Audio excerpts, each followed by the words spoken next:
بسم الله الرحمن الرحيم.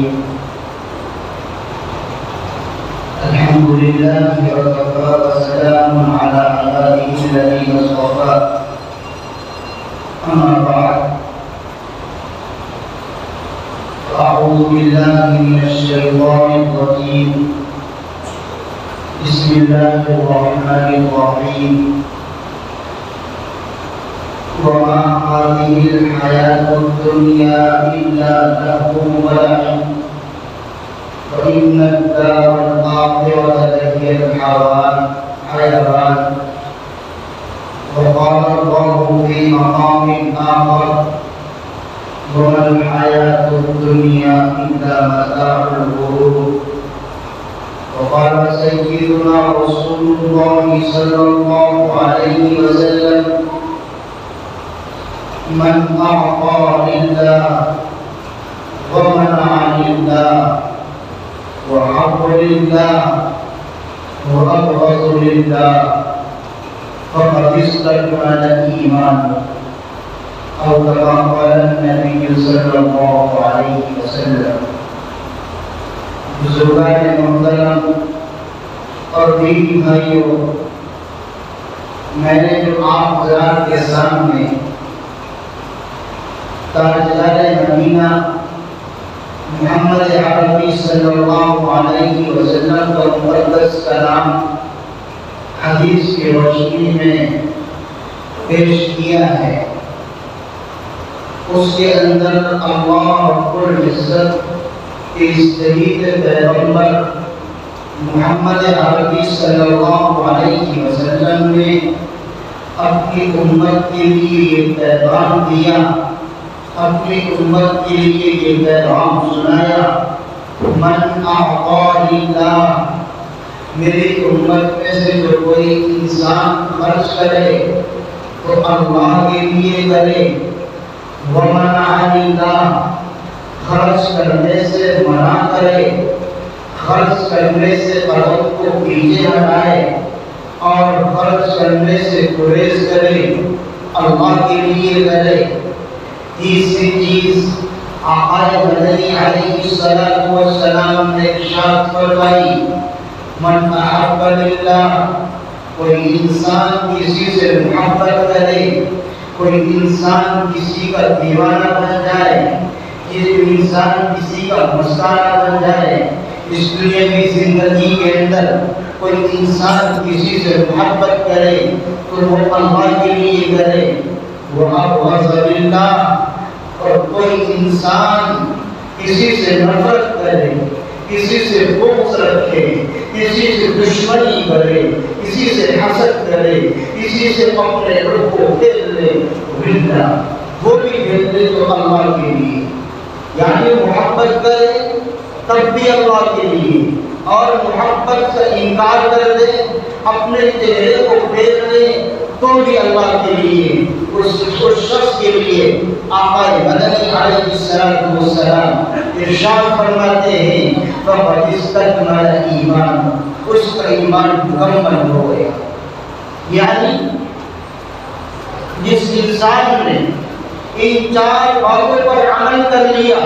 ان چار باتوں کو اپنی زندگی کے اندر لے آیا، آقا مدنی اس کے متعلق ارشاد فرما رہے ہیں: فَقَدِ اسْتَكْمَلَ ایمان، اس کا ایمان مکمل ہو گیا۔ من اعطا للہ، اس کا معنی کیا ہے، اس کا مطلب کیا ہے؟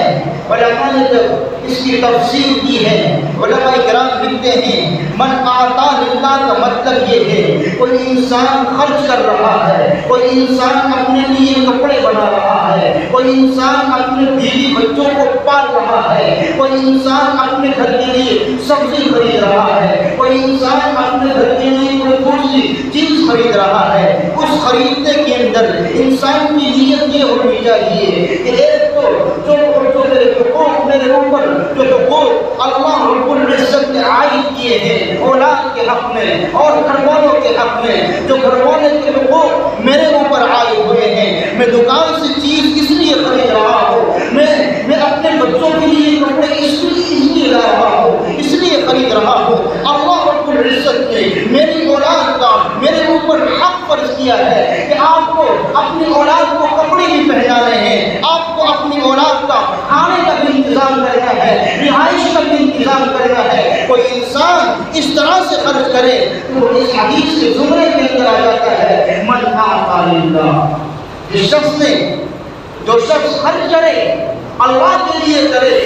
میں اور آپ سب کا خیرات کرتے ہیں، مسجد کا تعاون کرتے ہیں، مدرسے کے اندر تعاون کرتے ہیں، اور قرآن کریم کے پڑھنے پڑھانے والوں کا تعاون کرتے ہیں، اس کے اندر ہماری نیت یہ ہوتی ہے، ظاہری نیت تو ہم اللہ کے لیے صدقہ دے رہے ہیں، لیکن یاد رکھیے مسلمانوں، من اعطى للہ، جس شخص نے من تصدق للہ، جس شخص نے اللہ کے لیے صدقہ دیا وہ صدقہ قبول ہو جاتا ہے۔ لیکن اگر صدقہ دیتے وقت ہماری نیت یہ ہو گئی کہ فلاں شخص نے صدقہ اتنا دیا ہے، فلاں شخص نے 20,000 روپئے دیے ہیں، لیکن میرا تو اتنا بہت نہیں ہے، میرا کاروبار اتنا بڑا ہوا نہیں ہے، میں اس طریقے سے کیسے دے سکتا ہوں؟ اگر کسی انسان کے دل میں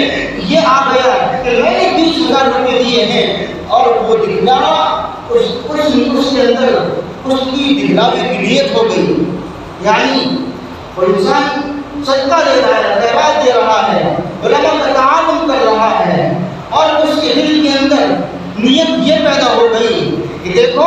فلاں شخص ہے، میں نے اس سے زیادہ پیسے دیے ہیں، اور فلاں شخص ہے اس کی اتنی مقدار نہیں تھی تعداد کے اعتبار سے، لیکن میری رقم بڑی ہوئی تھی، میں نے صدقہ زیادہ دیا ہے۔ یاد رکھیے مسلمانوں، کسی دوسرے آدمی کا، کسی غریب آدمی کا نیک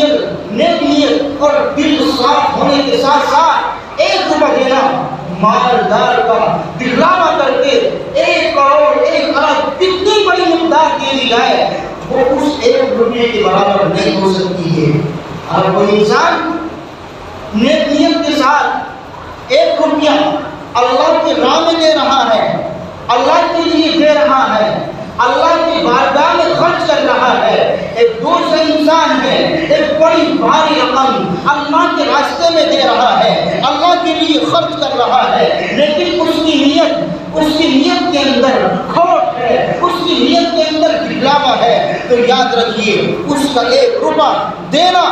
اس دوسرے آدمی کے لاکھ جان سے زیادہ بہتر ہے۔ اس لیے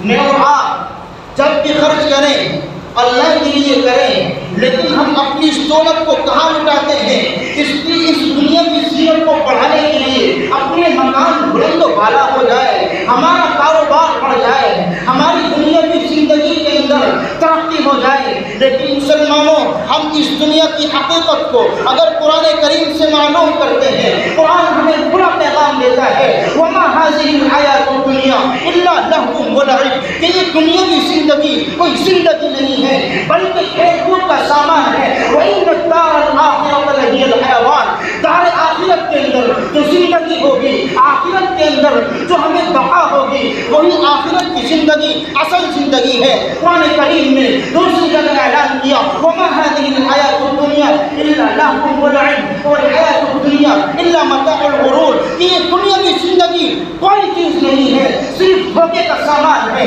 ہمیں آج دنیا کی رہنمائی نظر آ رہی ہے، دنیا کے اندر کلکلے چلتے ہوئے نظر آ رہے ہیں، لیکن یہ چند دنوں کے ہیں، لیکن یہ چند گھنٹوں کے ہیں، چند دنوں کے ہیں، چند سالوں کے ہیں، ایک وقت آئے گا۔ قرآن کریم نے اس کا نقشہ اس طریقے سے کھینچا اذا السماء انشقت وأذنت لربها وحقت القارعة ما القارعة اذا السماء انفطرت وما أدراك ما القارعة يوم يكون الناس كالفراش المبثوث۔ کہیں قرآن کریم نے اس انداز سے اس کا نقشہ کھینچا اذا الشمس كورت وإذا النجوم انكدرت وإذا الجبال سيرت وإذا العشار عطلت۔ کہیں قرآن کریم نے کہا اذا زلزلت الأرض زلزالها وأخرجت الأرض أثقالها وقال الإنسان ما لها۔ اس دنیا کی زندگی کی حقیقت یہ ہے کہ اس دنیا کی زندگی کے اندر جو کچھ ہم نے کمایا ہوگا وأخرجت الأرض أثقالها، یہ زمین کل قیامت کے دن نکل کر کے سامنے رب کے حضور رکھے گی اور رب سے انکار کرے گی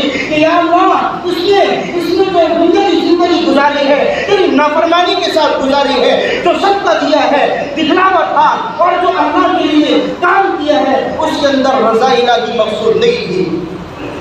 ہمارے اعضائے جوارح وہاں گواہی دیں گے، ہمارا پاؤں انکار کرے گا یا اللہ تو نے مجھے بنایا تھا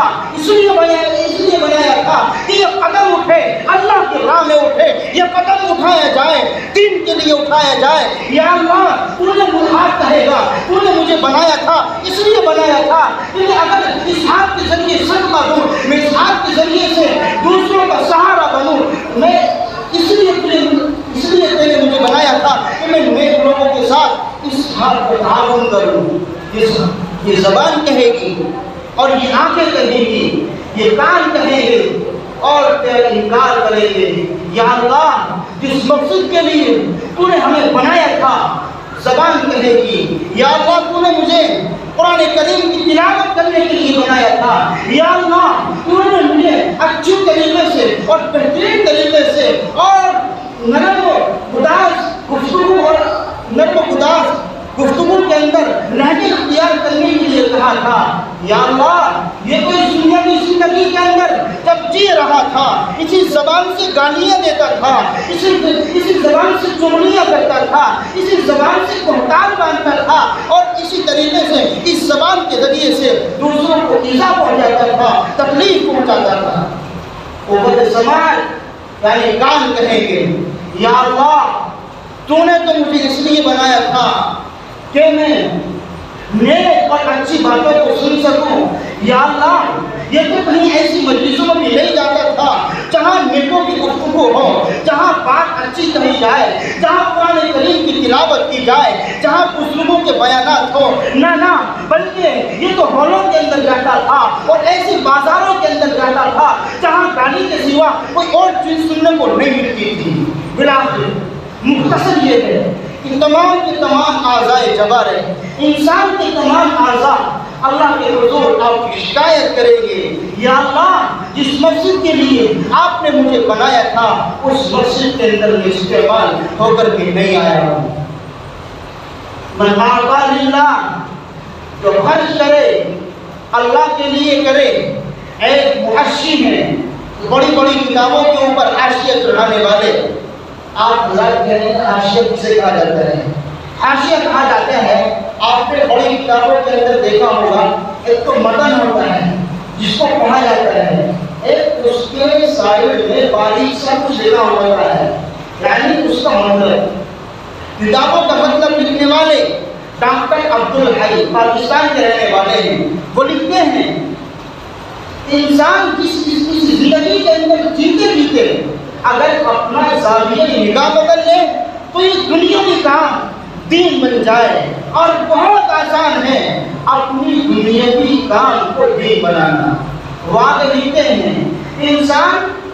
کپڑا خرید رہا ہے، انسان اپنا مکان بنا رہا ہے، مکان کے اندر ایک ایسا روشن دان لگائے جو عام طور سے لگایا جاتا ہے، جو عام طور سے استعمال کیا جاتا ہے، یہ کھڑکیوں کا نظام اس طریقے سے بنائے اور اس کی نیت اس کو بنانے کے اندر یہ ہونی چاہیے، یا اللہ میں اپنے مکان کے اندر جو یہ روشن دان لگا رہا ہوں، جو دروازہ لگا رہا ہوں، یہ روشن دان لگانے کا مطلب یہ ہے کہ اس کے اندر سے ہوا آئے گی، یہ دنیاوی مفہوم ہے۔ لیکن اگر کوئی انسان اس روشن دان کے بارے میں یہ سوچے اور اپنا عقیدہ یہ بنا لے یہ روشن دان اس لیے لگا رہا ہوں جب مؤذن صدا لگائے گا حی علی الصلاۃ اللہ اکبر اشہد ان لا الہ الا اللہ اشہد ان محمد رسول اللہ، تو اس روشن کے ذریعے اس روشن دان کے ذریعے سے میرے گھر کے اندر اذان یعنی مؤذن کی صدا آئے گی، جب اللہ پکارے گا تو اس کی صدا میرے کان کے اندر اس روشن دان کے ذریعے سے آئے گی۔ تو یہی کام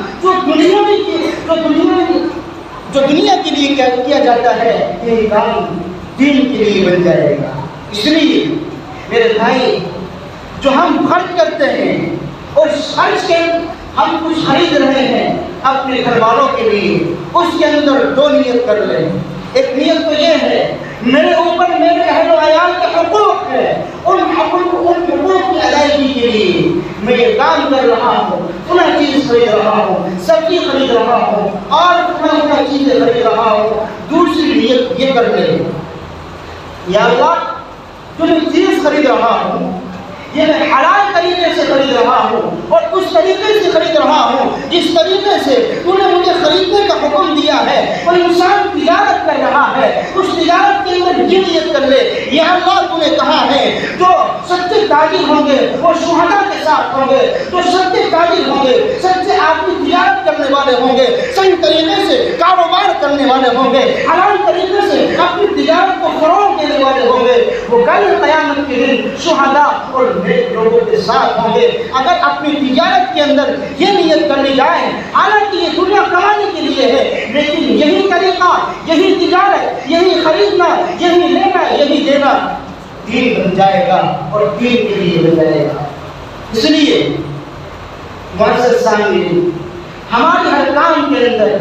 نیک نیت ہونی چاہیے۔ کام تو پھر بھی ہوگا، ہم وہ کام دنیا کے لیے کر رہے ہیں، اپنا زاویہ نگاہ بدل لیں، اپنی نیت بدل لیں اور اپنی نیت کو خالص رضا الہی کے لیے مقرر کر دیں۔ یا اللہ تیری خوشنودی کے لیے کر رہا ہوں، تو نے حقوق میرے اوپر عائد کیے اس لیے کر رہا ہوں۔ یا اللہ معاملہ کر رہا ہوں، حلال طریقے سے کر رہا ہوں، جس چیز کا تو نے حکم دیا وہ کام کر رہا ہوں۔ یہ کام دین بن جائے گا۔ اور کہتے ہیں کہ دین بہت مشکل ہے، دین پر چلنا بہت آسان ہے۔ حدیث پاک کے اندر آتا ہے الدین یسر، دین بہت آسان ہے۔ دین کو تو ہم نے خود مشکل بنایا ہے، دین کو ہم نے خود مشکل بنایا ہے۔ میرے بھائیو، انشاءاللہ پھر کبھی اس موضوع کے اعتبار سے موقع ملے گا، انشاءاللہ پھر گفتگو کروں گا۔ اور دعا ہے کہنے سے زیادہ سننے سے زیادہ مجھے بھی اور تمام امت مسلمہ کو عمل کی توفیق عطا فرمائے۔ وآخر دعوانا الحمدللہ رب العالمین۔